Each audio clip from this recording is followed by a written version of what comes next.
వార్తా విశేషాల సమాహారం TS24 న్యూస్ కి స్వాగతం. రాష్ట్రంలోనే రాజన్న సిరిసిల్ల జిల్లాను ప్రత్యేక పోలీసు కేంద్రంగా తీర్చిదిద్దుతామని ఐజీ వై నాగిరెడ్డి అన్నారు. ఈ రోజు సిరిసిల్లలో పోలీసు కార్యాలయాలను ప్రభుత్వ జూనియర్ కళాశాల మైదానంలో పెరేడ్ గ్రౌండ్ ను పరిశీలించారు. ప్రజలతో మమేకమై ఫ్రెండ్లీ పోలీసులుగా ఉంటామని తెలిపారు. ఈ కార్యక్రమంలో ఎస్పీ విశ్వజిత్, డిఎస్పీ సుధాకర్, సిఐలు విజయ్ కుమార్, శ్రీధర్ తదితరులు పాల్గొన్నారు.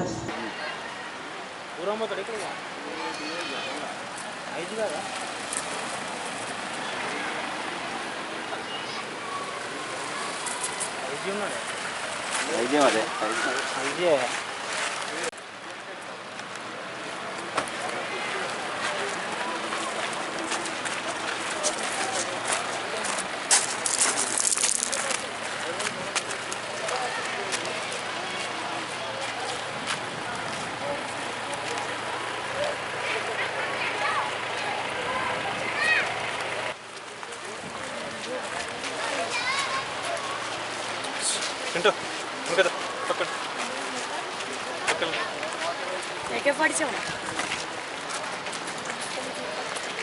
Mana?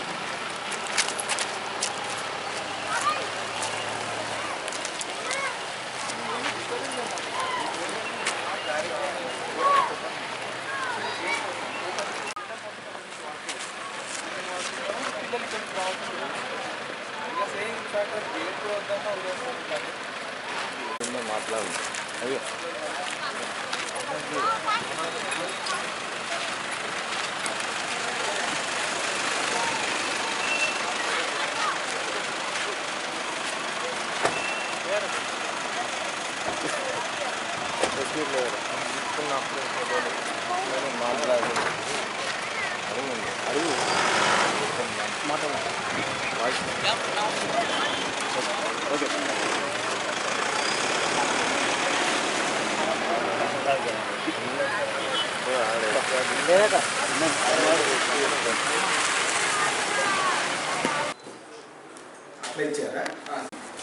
జిల్లా పోలీస్ కార్యాలయం, తర్వాత SP camp office, armed reserve అంటే సాయుధ పటాలం, హోమ్ గార్డ్స్ ఇవన్నీ కూడా ఏర్పాటు చేయడం జరిగింది.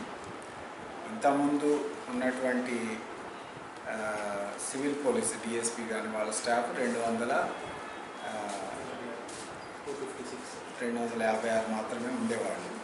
నా మోర్ దాన్ 100% ఇంప్రూవ్ అయింది.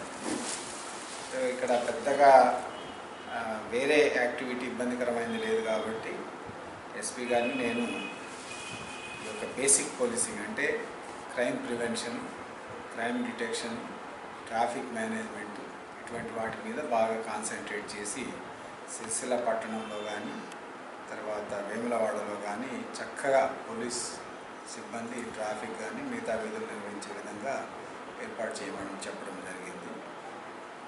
ఇక్కడ వచ్చినటువంటి హోమ్ గార్డ్స్ కానీ ఏఆర్ సిబ్బంది కానీ పూర్తిగా వినియోగించుకొని వాళ్ళని ఈ ఏరియాలో ఎక్కడ చూసినా పోలీస్ అనే విధంగా కనపడే విధంగా చేయమని రిక్వెస్ట్ చేసినాము.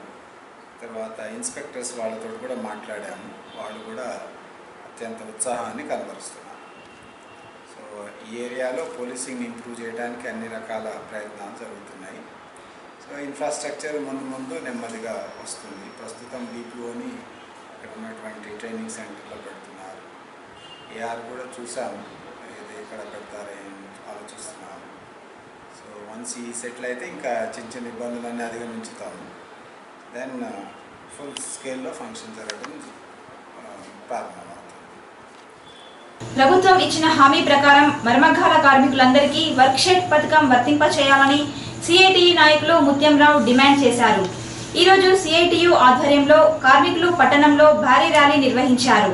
వర్క్షెట్ పథకం అందించాలని కోరుతూ కలెక్టర్కు వ్యక్తిగత దరఖాస్తులు చేసుకున్నారు. ఈ కార్యక్రమంలో సిఐటియు నాయకులు పంతం రవి, మూషం రమేష్, భారీ సంఖ్యలో కార్మికులు పాల్గొన్నారు.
పనిచేస్తున్నటువంటి పవర్లూమ్ కార్మికులందరికీ స్వయం ఉపాధి కల్పిస్తామని ఎన్నికల ముందు స్వయాన ఇప్పటి మంత్రి గారైనటువంటి కేటీఆర్ గారు హామీ ఇచ్చారు.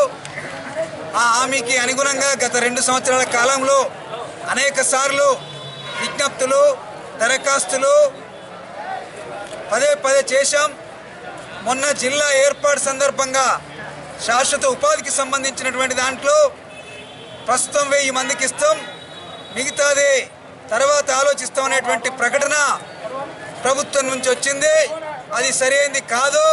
మొత్తం అర్హులైనటువంటి పవర్లూమ్ కార్మికులందరికీ ఎన్నికల్లో చేసినటువంటి వాగ్దానానికి అనుగుణంగా ఒకటేసారి వీళ్ళందరికీ స్వయం ఉపాధి కల్పించే విధంగా 4 జోడీల పవర్లూమ్స్, దానికి కావలసిన ల్యాండ్, దానికి కావలసిన లోన్స్ ఇచ్చి వీళ్ళు స్వయం ఉపాధి పొందేటట్టుగా ప్రభుత్వం చర్యలు తీసుకోవాలని డిమాండ్ చేస్తూ ఉన్నాం.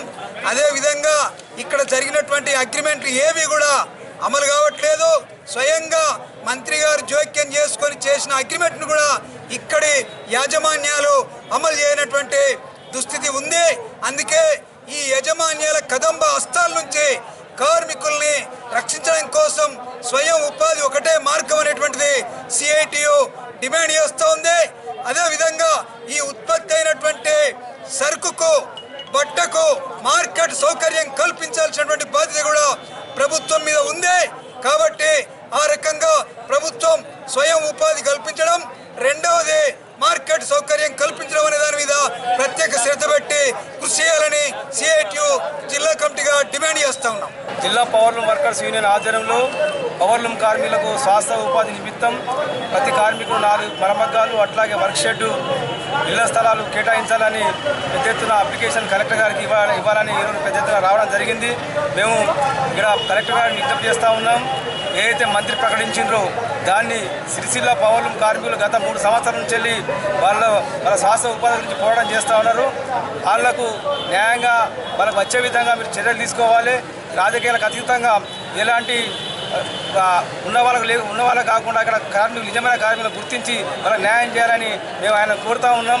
ఇక వెంటనే మంత్రి ఇచ్చిన హామీని అమలయ్యే విధంగా కలెక్టర్ చర్యలు తీసుకొని కార్మికులు శాశ్వత ఉపాధి ఇచ్చాలి. అట్లాగే ఈ కార్మికులకు సంబంధించిన సొసైటీలు ఏర్పాటు చేసి వాళ్ళకు ఇక్కడ ప్రభుత్వం అవసరమైన గుడ్డ వాళ్ళతో ఉత్పత్తి చేస్తే అయితే వాళ్ళ శాశ్వత ఉపాధి దొరుకుతుంది. కాబట్టి ఈ రకంగా భవిష్యత్తులో కలెక్టర్ చర్యలు తీసుకొని మేము సిఐటిగా డిమాండ్ చేస్తూ ఉన్నాం. ఎగువ మానేరు కాలువలను సకాలంలో పూర్తి చేసి రైతులకు సాగునీరు అందించాలని టీడీపీ సిరిసిల్ల నియోజకవర్గ ఇన్ఛార్జి అన్నమనేని నరసింహారావు ప్రభుత్వాన్ని డిమాండ్ చేశారు.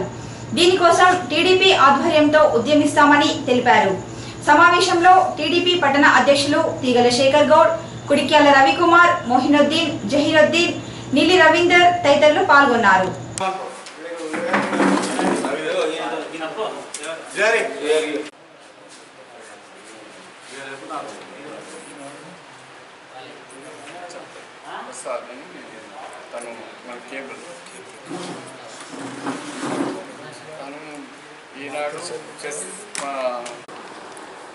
ముఖ్యంగా టీఆర్ఎస్ ప్రభుత్వం వచ్చి 2.5 సంవత్సరాలు దాటి 3వ సంవత్సరంకి వెళ్ళిపోతుంది. ఈ ప్రాంతంలో సిరిసిల్ల ప్రాంతమైనటువంటి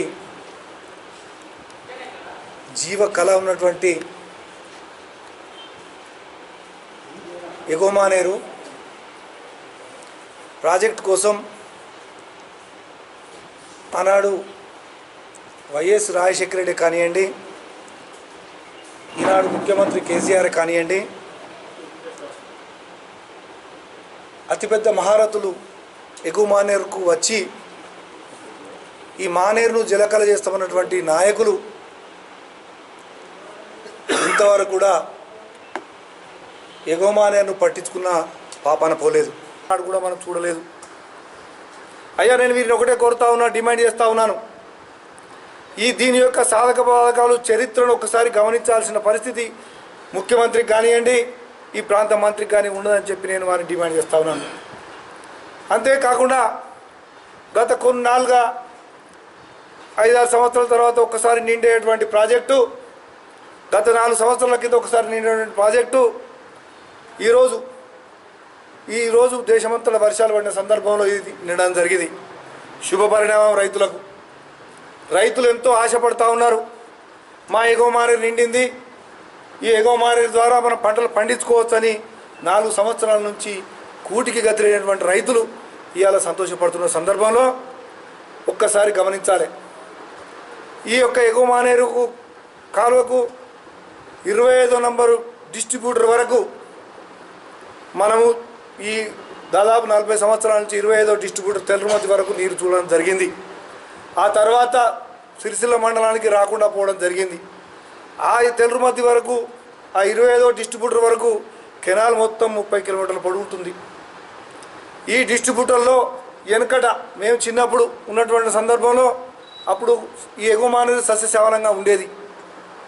అప్పుడు ఆ కెనాల్కు ఒక 25 మంది గ్యాంగ్మెన్ ఉండేవారు. దాదాపు 25 అంటే ఒక్కొక్క తూముకు ఒక్కొక్క గ్యాంగ్మెన్ ఉండి రైతులకు నీరు సరఫరా చేసే విధంగా ఉండేటువంటి వ్యక్తులు అన్నాడు. కానీ గత 10 సంవత్సరాలు చూస్తుంటే తాపకింత పోయి ఇవాళ ఒక్క గ్యాంగ్మెన్ కాడికి ఒక్క గ్యాంగ్మెన్ ఉండే పరిస్థితి కలిసి దౌర్భాగ్య పరిస్థితి వచ్చినటువంటి సందర్భాలు మనం అందరం గమనించాలి. ఆనాడు తెలుగుదేశం పార్టీ ప్రభుత్వం ఉన్నప్పుడు కెనాల్ మంచిగా చేసి రైతులకు సస్యశ్యామలంగా వాటర్ అందించినటువంటి ఘనత తెలుగుదేశం పార్టీది కాదని అడుగుతా ఉన్నాను. ఈనాడు 3 సంవత్సరాలు మీరు వచ్చారు, కెనాల్ శుద్ధి లేదు, గ్యాంగ్మెన్ లేరు. ఒక్క మనిషి ఒక్క గ్యాంగ్మెన్ ఉంటే ఎట్లా నడుస్తుందో ఒకసారి ఆలోచన చేయవలసిన అవసరం ఉన్నదని చెప్పి నేను వారిని డిమాండ్ చేస్తా ఉన్నాను. ముఖ్యంగా మనం ఆలోచన చేయాలి. ఆ ప్రాంత రైతాంగానికి అందరికీ ఒకసారి తెలుసుకోవాలి. ఇప్పుడు ఈ 1.5 TMs ఉన్నటువంటి వాటర్ను మనం వాడుకుంటే 25 డిస్ట్రిబ్యూటర్ వరకే రావడం జరుగుతుంది. అది కూడా 6,000 ఎకరాలకి వస్తుంది. కానీ ఈరోజు ఇప్పుడు పరిస్థితి వరకు వచ్చేసరికి 12వ డిస్ట్రిబ్యూటర్ వరకే రావడం జరుగుతుంది. లాస్ట్ టైం 4 ఏళ్ళ బ్యాక్ నేను అక్కడ ఉన్నాను. నేను వ్యవసాయదారుని, ఆ ప్రాంతం ఉన్నటువంటి కెనాల్ కింద ఉన్నటువంటి వ్యక్తినే. ఆ ప్రాంతంలో లాస్ట్ ఇయర్ 4 ఏళ్ళ కింద నిండినప్పుడు స్వయాన నేను డబ్బులు పెట్టుకొని 2 మనుషులు పెట్టుకొని 2 నెలలు పెట్టుకొని అక్కడ ఆ ప్రాంతం 25వ డిస్ట్రిబ్యూటర్ వరకు నీళ్ళు తెప్పించినటువంటి సమస్య ఉన్నటువంటి వ్యక్తులం మేము. కానీ నేను ఒకటే డిమాండ్ చేస్తూ ఉన్నాను. ఈ 30 కిలోమీటర్ల కెనాల్ మొత్తం తుంగతోని చెత్తతోని నిండిపోయింది. డిసెంబర్ 15th నుంచి 25th లోపల రబీలో మనకు రైతులకు ఇవ్వాల్సినటువంటి నీరు కనుక దాదాపు ఇంకొక నెల 15 రోజులు ఉన్నది మనకు. ఈ నెల 15 రోజుల లోపల మనం ఆ కెనాల్ను కాంట్రాక్టర్ రూపేణా ఉపాధి హామీ రూపేణా 30 కిలోమీటర్ల కెనాల్ను శుద్ధి చేసి క్లీన్ చేసి 20 మంది గ్యాంగ్మెన్లు కాకుండా కనీసం 10-15 మంది గ్యాంగ్మెన్లను గవర్నమెంట్ పునరుద్ధరించి ఆ రైతాంగాన్ని ఆదుకోవాల్సిన అవసరం ఉన్నదని చెప్పి నేను వారిని డిమాండ్ చేస్తూ ఉన్నాను. ఎందుకంటే ఏమైనటువంటి ఆ టీవీలలో ఆ నాయకులు మాట్లాడుతూ ఉంటారు, టీఆర్ఎస్ ఎమ్మెల్యేలు మేము ఇట్లా చేస్తాం రైతులకు అట్లా చేస్తామని. అయ్యా సిరిసిల్ల ప్రాంత మంత్రి గారు నేను ఒకటే అడుగుతా ఉన్నాను. ఈ ప్రాంత రైతు 3 మండలాల ప్రాంత రైతులు బాగుపడాలంటే తక్షణమే నీ పరిధిలో ఉన్నటువంటి ఈ 15 మంది డిస్ట్రిబ్యూటర్ అలాట్ చేసుకుంటూ ఆ షెల్టర్ను తక్షణమే తీస్తే ఈ నెల 15 రోజులు తీస్తేనే రైతులు బాగుపడతారు. లేకపోతే 10-12 డిస్ట్రిబ్యూటర్ల వరకే వస్తాయి వాటరు. ఆ తర్వాత ఉన్నటువంటి రైతులు మునిగిపోవడం జరుగుతుంది. ఎందుకంటే అది ప్రతి సంవత్సరం చేయాల్సినటువంటి పనిని దాన్ని ఎట్టకేలకు మర్చిపోవడం జరిగింది. ఈ ఉద్దేశంలో భాగంగానే అయ్యా కలెక్టర్ గారు మా కొత్త జిల్లా కలెక్టర్ గారు రావడం జరిగింది. వారి ద్వారా మంత్రికి తెలియజేయడం కోసం కలెక్టర్ గారికి మేము మెమోరాండం కూడా మా జిల్లా పార్టీ తరఫున అందరం మండల పార్టీ ప్రెసిడెంట్లము ఆ ప్రాంత రైతాంగం అందరం కలిసి ఒక వినతి పత్రం ఇవ్వాలని చెప్పి నిర్ణయించడం జరిగింది. అయ్యా మంత్రి కేటీఆర్ గారు, నీకు తెలుసో తెలియదో కనీసం ఈ పత్రిక పరంగానన్నా దయచేసి పాత్రికేయులన్నా సహకరించి ఆ రైతాంగాన్ని కాపాడాలంటే మంత్రివర్యులకు ఇటువంటి సమస్యను వివరించాల్సిన అవసరం ఉన్నదని చెప్పి నేను వారిని కోరుతా ఉన్నాను. ఎందుకంటే రైతాంగం బతకాలంటే ఈ కాలువతో నీళ్ళు బారాయి రైతాంగం బతకలేరు. రోజు ఎకరాలకు ఈ 25 డిస్ట్రిబ్యూటర్ తిరుపతి వరకు కూడా మనం పాలించుకునే అవకాశం ఉందని చెప్పి, అంతేకాకుండా మోస్ట్లీ గ్యాంగ్ వేలు లేకుండా రైతాంగానికి 80% నీళ్ళు ఇవ్వలేం. ఎగ్జాంపుల్ చెప్తా ఉన్నాను, ఒక ప్రోగ్రాం చేయాలన్నా, ఒక ఫంక్షన్ పెట్టాలన్నా దానికి వండేవాడు ఉంటాడు. భోజనం వండినంత మాత్రాన భోజనం వడ్డించడానికి కూడా వాళ్ళు మనుషులు అవసరం ఉంటుంది కనుక దానికి అదే మాదిరిగా ఆ గ్యాంగ్ వేలు కూడా మనం ఆ ప్రాజెక్టుకు అరేంజ్ చేస్తేనే రైతాంగం బాగుపడుతుందని చెప్పి తెలుగుదేశం పార్టీ డిమాండ్ చేస్తూ ఉన్నది. ఒకవేళ గిట్ట ఈ 4-5 రోజుల పాటు స్పందించబడితే దీని మీద రైతాంగాన్ని మొత్తం 3 మండలాల రైతాంగాన్ని తీసుకొని కెనాల్ మీద మొత్తం దాన్ని ఏం చేయాలో మేము దాని అవసరమైతే కలెక్టరేట్ ముంగడ కూడా కూర్చుండి దానికోసం సాధించుకోవడానికి ఏ విధంగా సిరిసిల్ల జిల్లా సాధించుకున్నామో ఇది కూడా సాధించడం కోసం సిద్ధంగా ఉన్నామని తెలుగుదేశం పార్టీ అని చెప్పి తెలియజేస్తాము. ముస్లింల ఆచారాల్లో జోక్యం చేసుకుంటే సహించేది లేదని మజీద్ కమిటీ మాజీ అధ్యక్షులు ఎండి సత్తర్ అన్నారు. ప్రభుత్వాలు ఇలాంటి చర్యలను మానుకోవాలని డిమాండ్ చేశారు. ఈ సమావేశంలో నసీర్ మౌలానా, ఎంఏ రియాజ్, అహ్మద్ గౌస్, కాజీ తదితరులు పాల్గొన్నారు.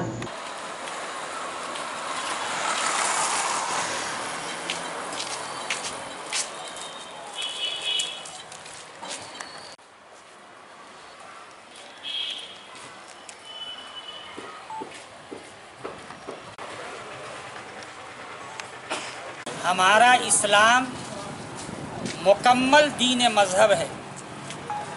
इसके अंदर क़यामत तक न किसी किस्म की तब्दीली हुई है और नहीं हो सकती। तलाक़े सलासा इस्लाम का आइली क़ानून है। इसके अंदर कोई तब्दीली नहीं हो सकती।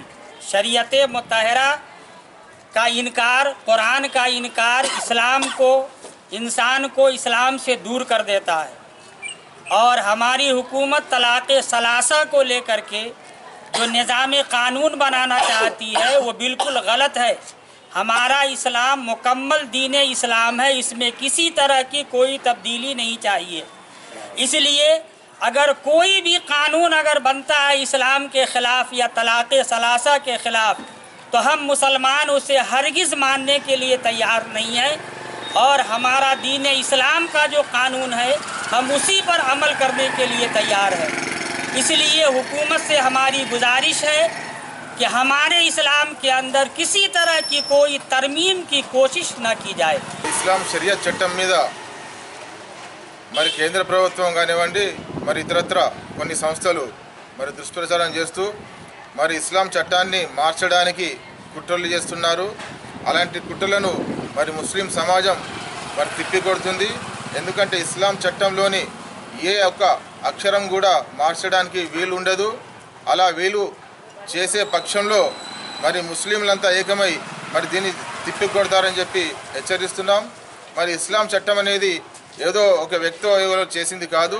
ఇది తరతరాల నుండి మరి ఇస్లాంను స్వీకరించిన ప్రతి వ్యక్తి ఈ చట్టాన్ని దృష్టిలో పెట్టుకొని ఈ చట్టంలోనే వాళ్ళు తన బతుకులు వెల్లదీస్తున్నారు. దీన్ని అనుసరించే ఉన్నవాడే ఒక ముస్లిం. దీన్ని ఎవరు కూడా కాదనడానికి వీల్లేదు. ప్రభుత్వాలు పాలన మీద, అభివృద్ధి మీద దృష్టి పెట్టాలి కానీ ఇలాంటి మతపరమైన విషయాల్లో జోక్యం చేసుకొని మరి దేశంలో అలజడి సృష్టించే విధంగా చేయడం మంచి పద్ధతి కాదు. మరి ప్రభుత్వం కూడా మరి దొంగచాటుగా కొన్ని దొంగ సర్వేలు చేసుకుంటూ మరి ఆడవాళ్లను కొందరిని ఆధార్ కార్డులు కానివ్వండి మరి ఇతరత్ర గుర్తింపు కార్డు తీసుకొని మరి ఇస్లాం మహిళలు దీనికి వ్యతిరేకమని ఒక దుష్ప్రచారం చేస్తున్నారు. అలాంటి పద్ధతి మానుకోవాలి. ఎవరైనా అలా చేస్తే వారికి గట్టి బుద్ధి చెప్పాల్సి వస్తుంది. మరి ఇస్లాం చట్టంలోని ఇస్లాం షరియత్లో ఎవరు కూడా ఏ ప్రభుత్వాలు కూడా ఏ కోర్టులు కూడా జోక్యాన్ని మరి ఇస్లాం సహించదు. మరి దీన్ని మేము చాలా తిప్పికొడతాం.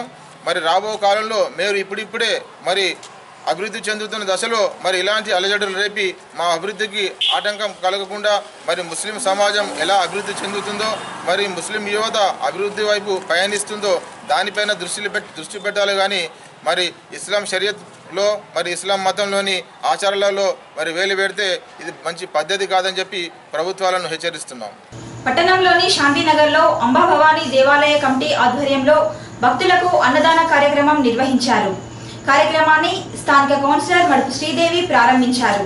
ఈ సందర్భంగా ఆమె మాట్లాడుతూ ప్రజలను అంబాదేవి చల్లగా చూడాలని కోరారు. సుమారు 2000 మంది భక్తులు అన్నదాన కార్యక్రమంలో పాల్గొన్నారు.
రమేష్ దేవునిది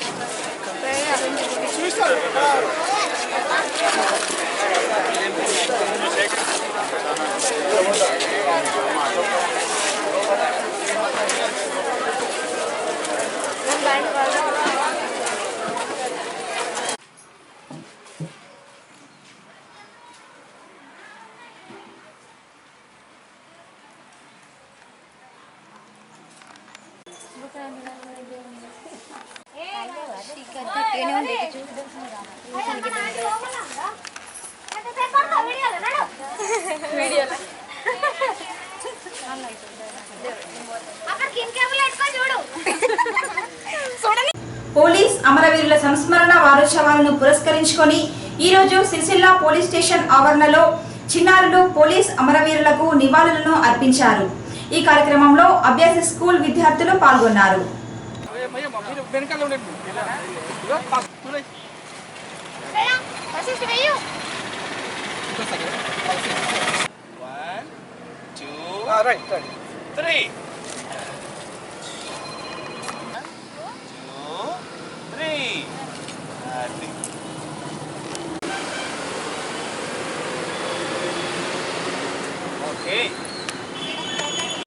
ఈ రోజు పట్టణ శివార్లోని కార్గిల్ లేక్ సమీపంలో సిరిసిల్ల కామారెడ్డి ప్రధాన రహదారిపై ఆర్టీసీ పోలీస్ రవాణా అధికారులు సంయుక్తంగా తనిఖీలు నిర్వహించారు.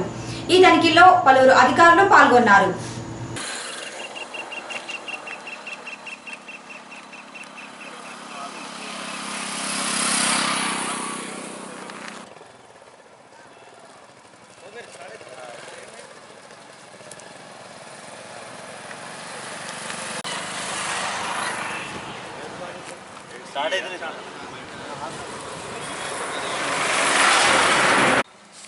శంకర్ నాయక్ ఉన్నాడుగా, ఎస్టీఏ గారు ఉన్నారు. ఒక నిమిషం అంకుల్ సారామడు ఒక నిమిషం. మీకేమేమి ఇన్ఫర్మేషన్ చెప్పండి. ఈరోజు మరి జిల్లా లెవెల్లో మన సిరిసిల్ల నుండి ముస్తాబా రూట్లో ఎక్కువ ఓవర్లోడ్ అన్నటువంటి ప్యాసింజర్ ఆటోలు ఇలా స్పెషల్ ప్రతి నెలలో 2 సార్లు ఉంటుంది ముస్తాబా రూట్లో. తర్వాత అలాగే నిమ్మపల్లి రూట్లో ఇలా దీన్ని ఎలాంగ్ విత్ ఆర్టీసీ తర్వాత పోలీస్ జీపు తర్వాత ఎంఏ గారితో ప్రతి నెలలో 2 సార్లు ఈ స్పెషల్ డ్రైవింగ్ జరుగుతూ ఉంటుంది. ఏదైతే ప్యాసింజర్ ఆటోలో ఓవర్లోడ్ వాళ్ళ సిట్టింగ్ కెపాసిటీ కాకుండా ఓవర్లోడ్ తీసుకోబోతున్నటువంటిది, తర్వాత ఇన్సూరెన్స్ కానీ లైసెన్స్ కానీ పొల్యూషన్ కానీ అలాంటి లేనటువంటి బండ్లకు చెక్ చేసి సీల్ చేసేటువంటి అవకాశం. తర్వాత పోలీస్ జీప్ తోటి జరుగుతూ ఉంటుంది. ప్రతి మంత్ మనకు జిల్లా నుంచి ప్రోగ్రామ్ ఇస్తాం. ఈ వార్తలు ఇంతటితో సమాప్తం. తిరిగి ప్రసారం అయ్యే TH24 న్యూస్ లో మళ్ళీ కలుద్దాం. అంతవరకు సెలవు. నమస్కారం.